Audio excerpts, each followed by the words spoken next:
अस्सलामुअलैकुम, आप देख रहे हैं चैंपियंस ट्रॉफी हंगामा। दिस इज योर होस्ट इस्मा Aslam and it's the final day. आज फाइनल खेला जाएगा चैंपियंस ट्रॉफी 2025 का। It's India versus New Zealand, Dubai international cricket stadium में। टॉस अब से कुछ ही देर में होने वाला है। इसी मैच में गुफ्तगू करने के लिए हमें हमारे दो लेजेंड्स ने ज्वाइन किया है स्टूडियो में, इंजमामुल हक एंड सकलैन मुश्ताक। लेकिन गुफ्तगू का आगाज करने से पहले मैं आपको बताती चलूं कि इंडिया और न्यूजीलैंड 2011 के बाद से काफी रेगुलर रहे हैं नॉकआउट्स में। अगर हम टीम इंडिया की बात करें तो 2011 से अब तक जितने भी आईसीसी इवेंट्स खेले गए हैं, सिर्फ 2012 और 2021 के जो वर्ल्ड कप्स थे उसमें नॉकआउट्स के लिए क्वालिफाई नहीं कर पाई थी India. So out of 14 they have made it 12 times into the knockouts. और अगर हम न्यूजीलैंड की बात करें तो 2011 के बाद से 8 दफ़ा उन्होंने नॉकआउट्स के लिए क्वालिफाई किया है। और रिसेंटली उन्होंने 2021 में, रिसेंटली तो नहीं, खैर पुरानी बात हो गई है, बट 2021 में उन्होंने टेस्ट चैंपियनशिप फाइनल भी इंडिया को हराया था। और आज ये दो टीम चैंपियंस ट्रॉफी के फाइनल में 25 साल के बाद आमने सामने होंगी। देखते हैं कौन सी टीम जो है किस पे बाजी ले जाती है। मैं हेड टू हेड ज़रूर स्टार्ट करना चाहूँगी। अगर हम देखें प्लेयर टू प्लेयर, इंजी भाई, अगर हम रोहित शर्मा की बात करें तो ये टूर्नामेंट उनके लिए उस तरह से नहीं गया है, शायद कंडीशंस उस तरह की नहीं थी, इतना खुल के नहीं खेल पाए। उनका हाईएस्ट स्कोर जो है अभी तक इस टूर्नामेंट में दैट इज़ 44। बट अगर हम उनकी एवरेजेस देखें और स्ट्राइक रेट देखें तो किसी भी टीम के लिए कभी भी थ्रेट हो सकते हैं ये। नहीं, इसमें तो कोई शक वाली बात नहीं है क्योंकि जिस तरह का रोहित शर्मा प्लेयर है कि जिस टाइम भी ये इनिंग्स खेलेगा तो ये मैच विनिंग इनिंग्स खेलता है। कि जो इसका खेलने का स्टाइल है, बड़े कम प्लेयर्स होते हैं कि जी जो टॉप ऑर्डर से इस तरह की इनिंग्स खेलने के कि जी मैच को वन साइडेड कर देते हैं। इससे पहले इंडिया में सहवाग था, वो भी इसी तरह का खेलता था। तो प्लेयर्स को अगर आप इनके स्टैट्स के हिसाब से न्यूजीलैंड से कंपेयर करेंगे प्लेयर्स का, तो मेरे ख्याल में इंडिया के स्टैट्स हैं ना बहुत आगे होंगे इनकी। जो सी अगर आप एवरेज भी देखें ना, स्ट्राइक रेट भी देखें, एवरेज भी देखें, तो वो बहुत ज़बरदस्त हैं। और ये ऐसे प्लेयर हैं कि और स्पेशली ये अपनी कंडीशंस में ना ये बहुत ख़तरनाक हो जाते हैं क्योंकि जी इनका ये बिल्कुल उसका फ़ायदा उठाते हैं, ये बिल्कुल भी लीवरेज नहीं देते।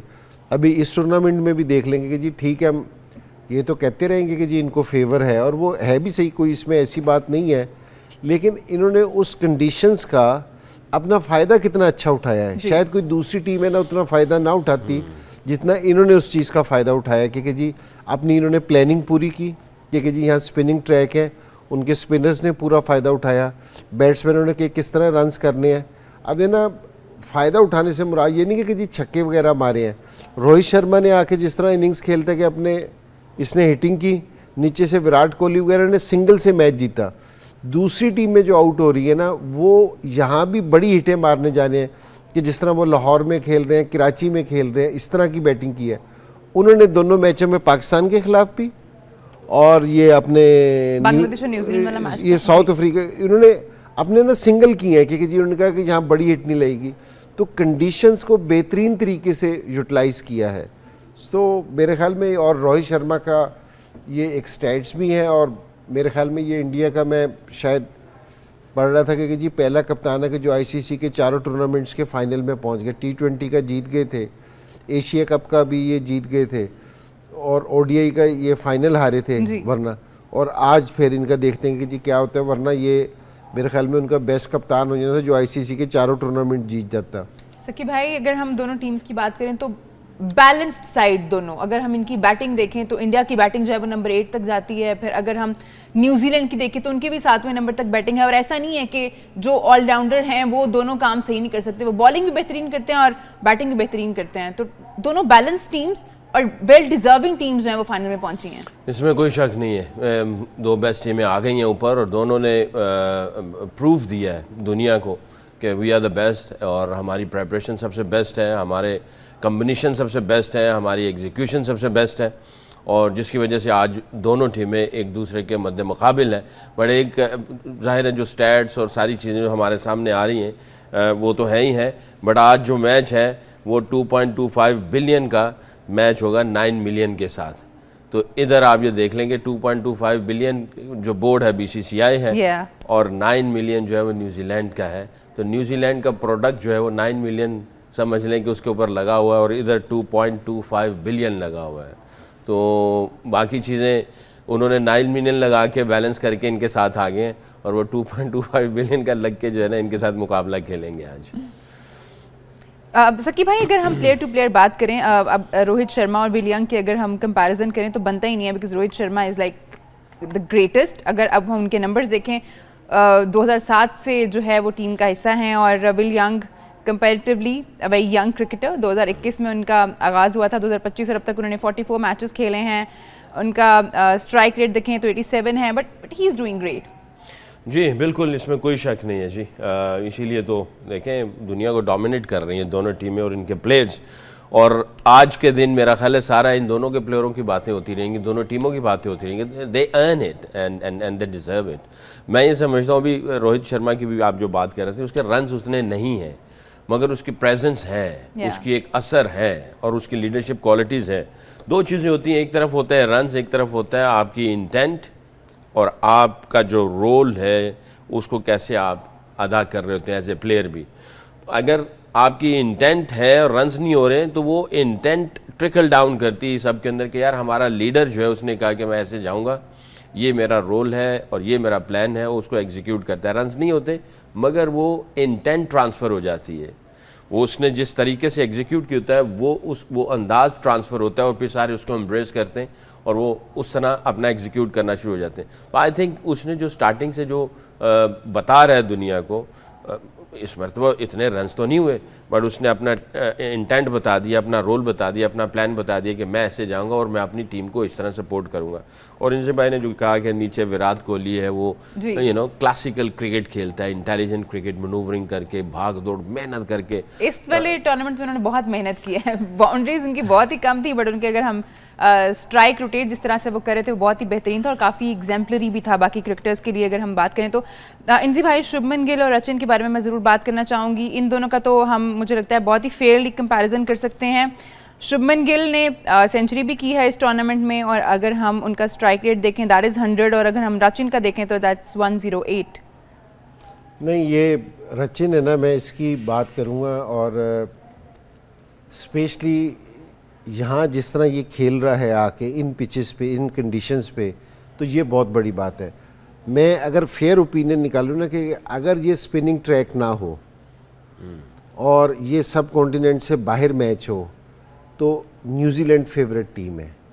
जो ये बैलेंस इनकी टीम है ना जी, तो न्यूजीलैंड फेवरेट होगी। हम सिर्फ ये नहीं है कि जी इंडिया की बैटिंग है ना बहुत फेवरेट है या इस तरह की है, न्यूजीलैंड की बैटिंग भी है ना बहुत ज़्यादा बैलेंस्ड है, बहुत ज़बरदस्त है, एक्सपीरियंस है। लेकिन सिर्फ अगर आप पिछला मैच भी देखो ना, कंडीशंस की वजह से ये हारे हैं। ये इंडिया को ये कंडीशन सिर्फ फेवरेट कर रही हैं कि उसकी वजह से, क्योंकि जी 4 स्पिनर से आप अगर नोट करें कि कितने वनडे के मैचेस, कितने टूर्नामेंट में कभी आपने देखा कि जी 4 स्पिनर्स के साथ खेलते हैं? कोई कहीं भी कोई आपको इस तरह के जी 4 स्पिनर्स के साथ खेल रहे हैं? तो इसका मतलब ये है कि जी कंडीशंस किसी के लिए बनाई जा रही हैं कि ये आईसीसी का टूर्नामेंट नहीं है कि जी आप है ना कि आईसीसी का टूर्नामेंट है कि जी आप है ना फेयर कंडीशंस बनाएं। जिस तरह पाकिस्तान की पिचेस थी ना दोनों के लिए कि जी अगर एक टीम ने 300 किया है तो दूसरी ने भी 300 किया है, फेयर थी। यहाँ सिर्फ स्पिनर्स के लिए कि जी 4 स्पिनर्स खेल रहे हैं। लेकिन लकीली ये है कि जी न्यूजीलैंड भी है ना स्पिनर्स के मामले में ना थोड़ा सा बेहतर है क्योंकि जो उनके स्पिनर्स ने भी इस टूर्नामेंट में बेहतर परफॉर्मेंस दी है। तो यहाँ मैं ये शुभमन गिल तो नंबर 1 प्लेयर है इस टाइम, इसमें कोई नहीं। दोनों यंग प्लेयर्स हैं और दोनों टीमें अपना बहुत ज़्यादा रिलाई इस चीज़ पे कर रही हैं, इन दोनों प्लेयर्स पे। वो इसलिए क्योंकि जी शुभमन गिल भी खेलता है तो जिस टाइम टॉप से, ये भी टॉप से खेलता है। अगर पिछले मैच में जिस तरह रिचर्डसन ने भी वो क्या नाम है इनके, केन विलियमसन ने भी 100 किया था ना जी। इसका जो उनका स्ट्राइक रेट था ना वो विलियमसन से बेहतर था, रचिन का बेहतर स्ट्राइक रेट था।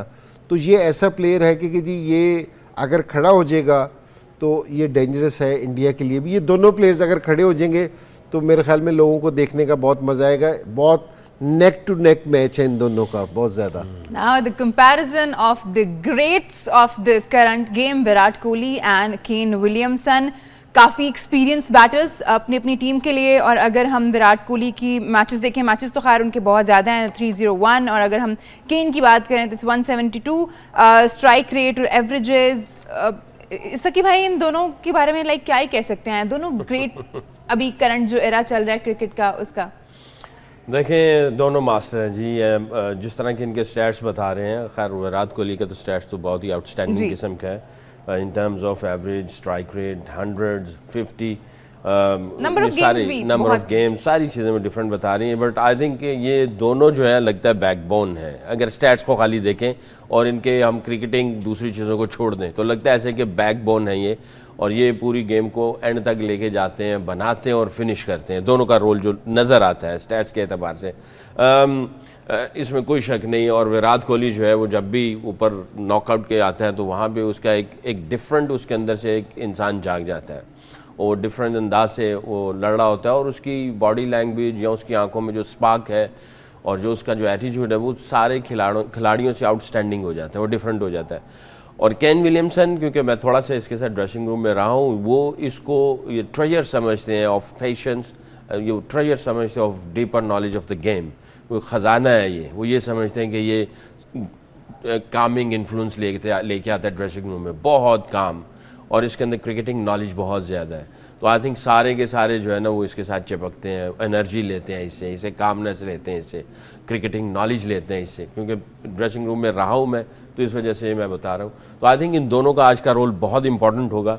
नेक टू नेक देखा जाए, ऑब्वियसली विराट ने बहुत कुछ अचीव किया हुआ है, इसने भी बहुत कुछ अचीव किया हुआ है, बट आज कौन कैसा अचीव करता है जो कि अपने मुल्क के लिए जो है वो ट्रॉफी लेके जाता है। तो I think it will be very exciting to watch these two legends of the game. Number 4 पे आ जाते हैं जी श्रेयस अय्यर, जो कि शानदार कारकर्दगी का मुजाहरा कर रहे हैं टीम इंडिया के लिए, और डेरिल मिचेल जो कि एक आधे मैच का हिस्सा नहीं भी थे इस चैंपियंस ट्रॉफी में, but now he is back. Last match भी उन्होंने खेला था, कुछ खास नहीं कर पाए थे, बट लेट्स सी आज वो किस तरह से करते हैं जी भाई। नहीं, अगर इन दोनों प्लेयर्स को देखा जाए तो अमेजिंग रिकॉर्ड हैं दोनों के, तो सोच के ना देख के मज़ा आता है कि जी अय्यर ने 14 मैचों में 811 रन्स कर रखे हैं। तो इतना फ्लो से रन्स बनाना कि जी मैं, ये बड़ी बात है कि हालांकि एवरेज इसकी स्ट्राइक रेट इतना ज़्यादा इम्प्रेसिव नहीं है कि जी 63 का है, और लेकिन स्कोर बनाने का जो है ना कि 14 मैचों में 550 है उनकी, और यूजली अगर जो टॉप प्लेयर्स है ना, टॉप प्लेयर्स का जो 1000 रन्स बनाने का एवरेज है वो 22 से 23 मैचेस की है। अगर जो टॉप इसकी जो सी एवरेज आ रही है ना, मुझे ऐसा लगता है ये 16-17 मैचों में 1000 स्कोर कर देगा पहले। तो इतना तेज़ स्कोर करने की ये जो है, तो ये बड़ा ज़बरदस्त है कि जिस तरह के ये इंडियन जब भी ये टॉप पे है। लेकिन अगर आप डेरिल मिचेल्स को देखें ना, उसका भी रिकॉर्ड है ना 48 मैचों में उसने भी 1800 रन्स कर रखे हैं। ये भी बहुत तेज़ हैं स्कोर बनाने के हिसाब से, क्योंकि जी ये भी बड़ा ज़बरदस्त है, और इसका स्ट्राइक रेट है ना 96 का है। तो ये दोनों प्लेयर्स है ना, मैं इसलिए आपसे कह रहा हूँ कि जो फ़र्क है ना दोनों टीमों का, जो हम इंडिया को एडवांटेज दे रहे हैं बैटिंग और बॉलिंग का, सिर्फ कंडीशंस की वजह से दे रहे हैं। फिर वो बात भाग दौड़ के वो कंडीशंस पे ही आ जाती है सारी चीज़ों पे, वरना ये दोनों टीमें ना बिल्कुल। और न्यूजीलैंड बैटिंग में ना, मैंने बड़े अरसे के बाद न्यूजीलैंड की टीम को इतना कंप्लीट देखा है कि इनकी बैटिंग भी, इनकी बॉलिंग भी, इनके स्पिनर्स भी, क्योंकि बड़े अरसे के बाद मैंने किसी सब कॉन्टिनेंट के बाहर के स्पिनर को देखा जो फ्लाइट के साथ बॉल करते हैं, जो चांस लेते हैं। क्योंकि जी, और एक ये होता है कि जी बास स्पिनर्स ऐसे होते हैं कि जो कंटेन करके आउट करते हैं, ये है ना फंसा के आउट करते हैं, ये ज़बरदस्ती भी आउट करते हैं क्योंकि जी आउट करने के लिए जाते हैं ये। तो ये बड़ी क्वालिटी है। लेकिन ये जो उनसे दोनों प्लेयर्स हैं बड़ा अच्छा है, और इसीलिए आज का मैच है ना, हम जो कह रहे हैं कि जी दोनों टीमें जो बेस्ट टीम्स थी वो फाइनल में आई हैं, वो इसीलिए ये प्लेयर्स के रिकॉर्ड भी बता रहे हैं उसी तरह। तो इन दोनों का भी जो उनसा कॉन्टेस्ट आज देखने का मज़ा आएगा कि नंबर 4 पे आज कौन बेहतर परफॉर्म करता है। देखते हैं जी नंबर 4 पे आज कौन बेहतर परफॉर्म करता है, और I am very curious to see कि how Daryl Mitchell is gonna respond today. हमें और भी बात करनी है, हमें बाकी प्लेयर्स टू प्लेयर भी कंपैरिजन करना है, बट एक छोटे से ब्रेक के बाद आप लोग मत जाइए, देखते रहिए चैंपियंस ट्रॉफी हंगामा।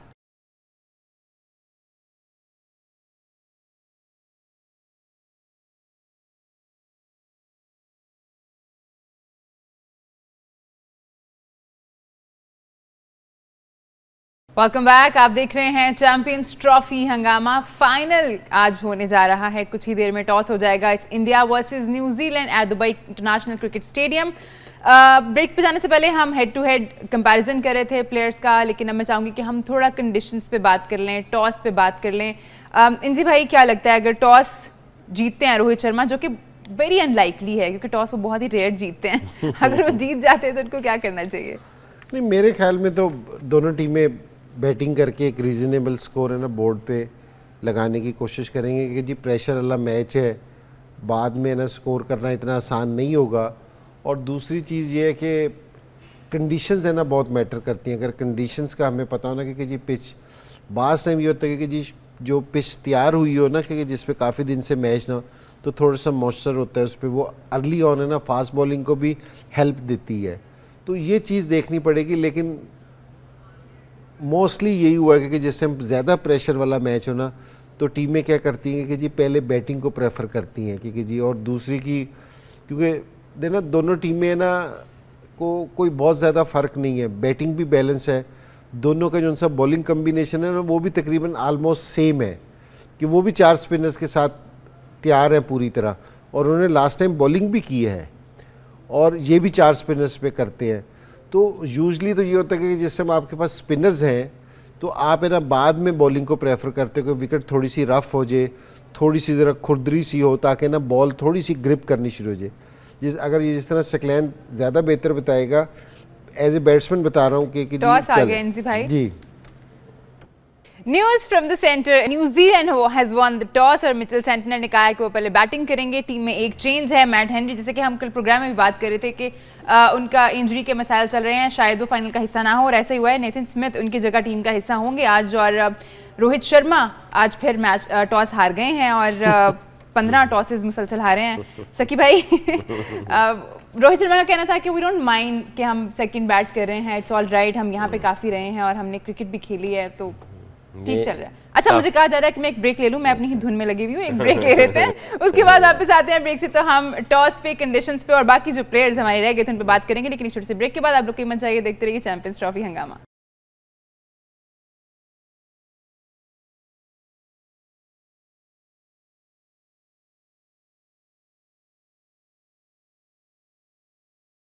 Welcome back. आप देख रहे हैं चैंपियंस ट्रॉफी हंगामा। It's India versus New Zealand at Dubai international cricket stadium. Final कुछ ही देर में शुरू हो जाएगा। टॉस हो चुका है, मिचेल सेंटनर ने टॉस जीता था और पहले बैटिंग करेंगे। रोहित शर्मा का कहना था कि ही डजंट माइंड अगर वो बैटिंग सेकंड कर रहे हैं, तो उनको कंडीशंस का पता है। और अगर हम विजुअल्स देखें जो हमें वहाँ से मौसूल हो रहे हैं दुबई से, तो बहुत बड़ी सपोर्ट है टीम इंडिया के लिए इन टर्म्स ऑफ क्राउड। उनका एडवांटेज भी है क्योंकि बहुत टाइम से वहाँ पे मौजूद हैं। तो सकी भाई, सारी चीज़ें जो हैं इंडिया के फेवर में हैं और टीम भी सेम है, 4 स्पिनर्स के साथ जा रहे हैं आज वो। बिल्कुल ऐसे ही है जी। और रोहित ने भी आज कह ही दिया अपने इंटरव्यू में कि हम काफ़ी अरसे से यहाँ पे हैं, हमें कंडीशंस का बहुत कुछ पता है। अभी इंटरव्यू में उसने जो बात कही है वो उसने ख़ुद ही जस्टिफाई कर दी है कि हम बहुत अरसे से इधर हैं, हमें कंडीशन का वी डोंट माइंड अगर हम लोग टॉस हार भी जाते हैं। बाकी देखें, क्राउड भी आज आपको पूरा ब्लू नज़र आएगा और आज क्या शुरू से ही ऐसे चलता आ रहा है। तो आई थिंक न्यूजीलैंड जो है वो असमा ये कह रही थी कि वहाँ कुर्सियाँ भी सारी ब्लू है ना। हाँ। अगर जिसमें कोई नहीं भी बैठा ना तो वो भी यही लगता कि इंडियन है। हर चीज़ों में ब्लू ब्लू किया हुआ।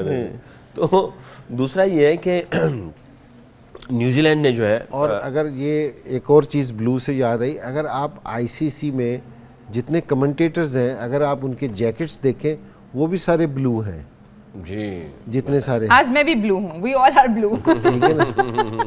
तो देखिए, न्यूजीलैंड ने ऑब्वियसली जो है 4 स्पिनर्स हैं, तो बनता तो यही है कि सेकंड जो है ना वो बॉलिंग की जाए जी। और पिछली दफ़ा जो है ये चेज करते हुए थोड़ा सा हुआ था, तो उन्होंने इसको स्विच कर, आज उन्होंने पहले बैटिंग करेंगे, पिछली दफ़ा इन्होंने बॉलिंग पहले की थी, तो ये थोड़ा एक चेंज लेके आए। दूसरा, ये 4 स्पिनर्स हैं तो यूटिलाइज़ करना चाह रहे हैं कि शायद 5% भी थोड़ा सा पिच में टर्न थोड़ा सा ज़्यादा हो जाए, 2-5% थोड़ा सा वो हो जाए। तीसरी चीज़ ये है कि नॉकआउट में जब आप पहले बैटिंग करते हैं तो रन्स ऑन द बोर्ड जो है ना, ये भी एक प्रेशर जो है ना वो क्रिएट करते ही करते हैं। बट आई थिंक ये सारी चीज़ों को उन्होंने एवेल्यूएट किया होगा और किया है डेफिनेटली, मैं ये समझता हूँ कि जब ये डिफेंड करेंगे तो इन्होंने 3 चीज़ों के ऊपर जो है ना बड़ा फोकस करेंगे। पहला ये कि डिसिप्लिन बहुत वो जो है ना वो रखेंगे जी, कि पूरा जो प्लान्स हैं और जो गेम का जो जितना वो पैन आउट हो रही होगी उसके अंदर ये पहली प्रायोरिटी उन्होंने डिसिप्लिन को जो है ना वो रखना है।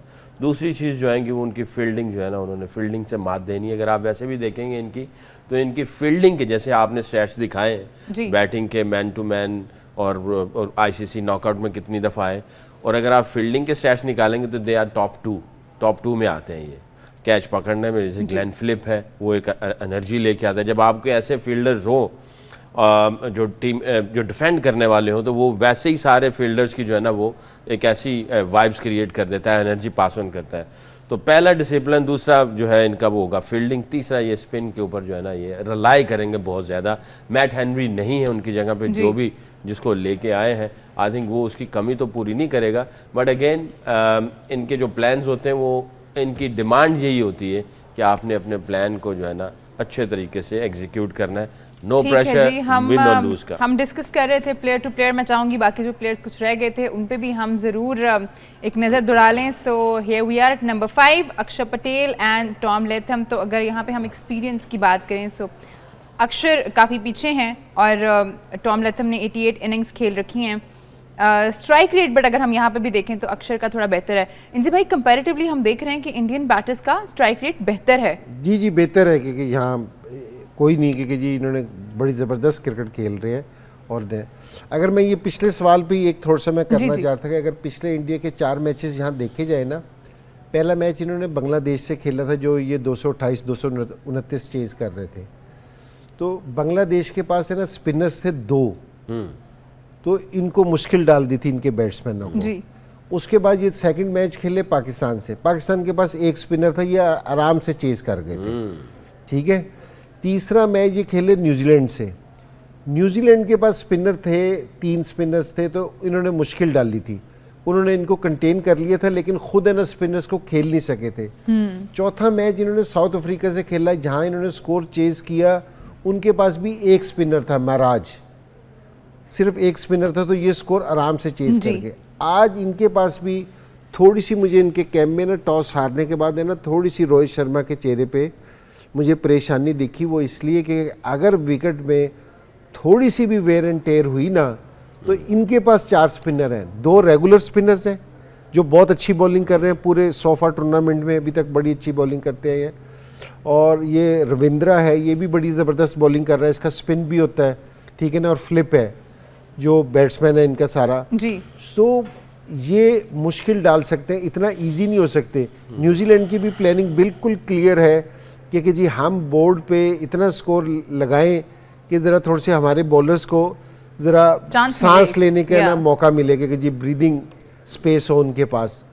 तो ये इतना आसान नहीं होगा। तो ये ज़रा इसलिए मुझे ऐसा लगा, हो सकता है गलत भी हो, कि मुझे रोहित शर्मा है ना थोड़ा सा वो लगा कि उनका प्लान है ना वो थोड़ा सा उनका दिल जीत के कि जी हम पहले ना साउथ अफ्रीका के खिलाफ इतनी परेशानी वाली बात नहीं थी कि उनके पास एक स्पिनर था।